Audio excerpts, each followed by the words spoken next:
Norðlenska nautakjötið. Uppskrift af góðu kvöldi.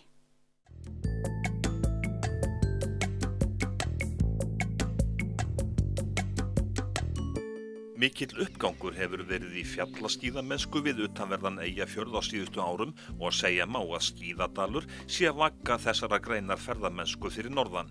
Ný störf hafa skapast og þeir sem eru útsjónasamir sjá tækifæri. Dagur Óskarsson, vöruhönnuður á Þverá í Skíðadal, er einn þeirra. Hann hefur komið sér upp góðri aðstöðu á Þverá. Hann hefur hannað skíði og það sem meira er í skíðunum er íslenskt birki. Það er sem sagt verið að smíða skíði í Skíðadal og birkið er úr Vaglaskógi. Þetta er rauninni samlíming af ótal hlutum, sko. Það er kallað Pétex í botninum. Síðan þetta er botlag hérna sem ég er með og síðan eru stálkantar hérna límdir, svona stikkaðir fyrir stóru líminguna. Og á þetta koma svo svona trefjar í mottum og síðan kemur viðarkjarninn, virkið á milli, sko, og svo lag og svona top sheet eða svona yfirborðsfilma. Hvers konar skíði, þetta er ekki sviggskíði eða hvað, hvers konar skíði er þetta? Nei, þetta er í rauninni, sko, fjallaskíði eða hugsa sem slíkt. Þetta er skíði fyrir ótroðnar brautir og lausan snjó og vorbráð í rauninni. Hugsa þannig að sem sagt, þú getur gengið upp fjöll á því með þar til gerða bindingar og þar til gerða skó og sett skinn undir. Þannig að þú getur gengið á því upp og losa svo skinn undan og læst hænum og skíða bara. Það gefur mikið frelsi. En þessi skíði sem eru hérna, þetta eru fyrstu skíðin í rauninni eða hvað? Þetta hérna sem við höfum hérna undir er fyrsta pari, fyrsta alvöru steypan. Hérna, þetta er aftur bara pröfa, svona límingapröfa sem ég gerði til þess að bæði pröfa límingar og tök og reikna sveigjuna, hvort að ég fengi rétta spennu í það. En síðan er aftur hérna, já, þetta er í fyrsta parið hér. Og það er bara, svona kemur það út úr pressunni eftir límingu og síðan þarf að vinna það upp, saga það út úr og taka allt þetta auka efni í burtu og fræsa snið á skíðið. Hjartað í vinnslunni er pressan sem Dagur hannaði og smíðaði. Það er alveg grundvöllurinn fyrir þessu, það er að hún sé rétt gerð og góð.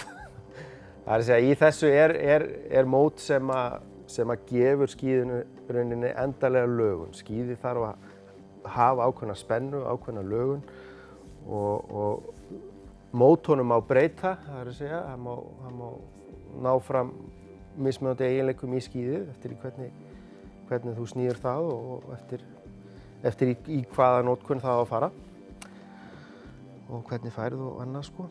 En þegar þú svona sest niður og hannar skíðið til þess að ná fram þeim eiginleikum sem þú vilt að verði í skíðum, þetta eru heilmiklir útreikningar. Já, það eru það og ég notast við þrívídar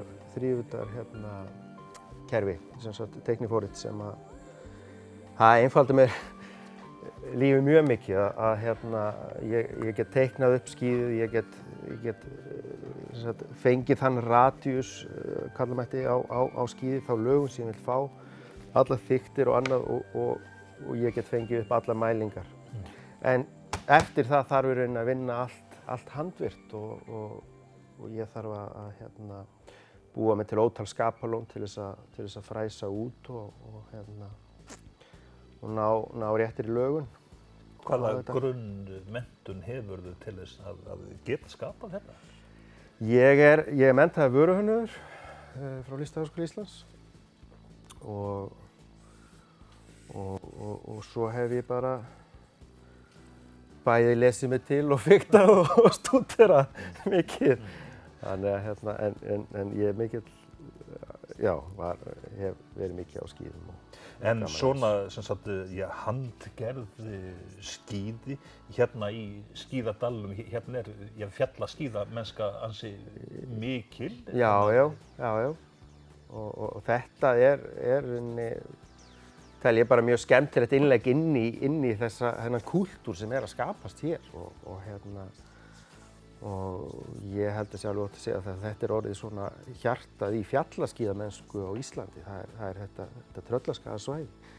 Það er alveg magnað í það og ferðamaðurinn er gríðarlega ánægður yfir sig hrifinn að komast í þessi skilyrði hér að geta farið upp á fjallstopp og skíða ofan í fjöru, sko. Það er mjög sérstakt á heimsvísu, sko. En er það þekkt erlendis til dæmis í svona fjallaskíðamennsku að það sé verið að handgera skíði? Já, það eru alveg til þó nokkuð margar svona sjoppur, svona eins og maður myndi kalla svona bílskúrsfabrikkur þannig lagað í heiminum, sko. Ekki að mér vitandi en einn annar á Íslandi. Og Dagur er bjartsýnn á framtíðina varðandi framleiðsluna á íslenskum skíðum, fjallaskíðum, framleiddum í Skíðadal. Já, ég held það að það sé alltaf til menn sem að vilja fá eitthvað handgert, eitthvað sérstakt og þar auki sko gefur það kannski þann möguleika að viðskiptavinurinn getur haft áhrif á hvað hann er að fá. Hann getur verið með í ferlinu að hanna sín skíði, hvernig vil ég hafa radíusinn og hvað vil ég hafa rokkinu mikil og svo framvegis og hversu mikla spennu í skíðinu. Og öllu þessu hægt að raða saman á sko milljón vegu. Bæði hvaða við þú velur í skíði, hvernig þú límir hann saman, þú getur blandað saman viðartegundum, þú getur leikið með sko trefjarnar, hversu mörg lög og kannski einhverja hluta. Þú getur bætt við kevlar og karbónefnum sem eru sett oft í einhverju borðum, styrkingum og svoleiðis.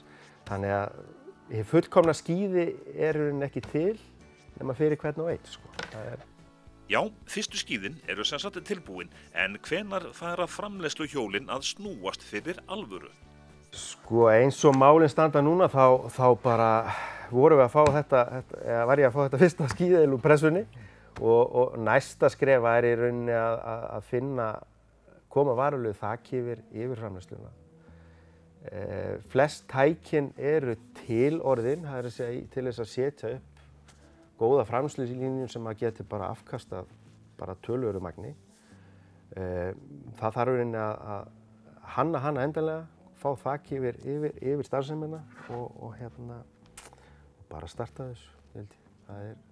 Ég er allavega það bjartsýnn núna, ég er svo ánægður með það að skuli hafa tekist þetta fyrsta par í rauninni og það er að segja aðferðin sé að virka, sko. Ertu komið með nafn á skíðin? Já, það kom fljótt upp þetta vinnuheiti skís. Það er kannski sniðugt svona markaðslega upp að þú googlar þetta. Þú googlar bara skíði, kannski ferðu átómatist alltaf efst á listan.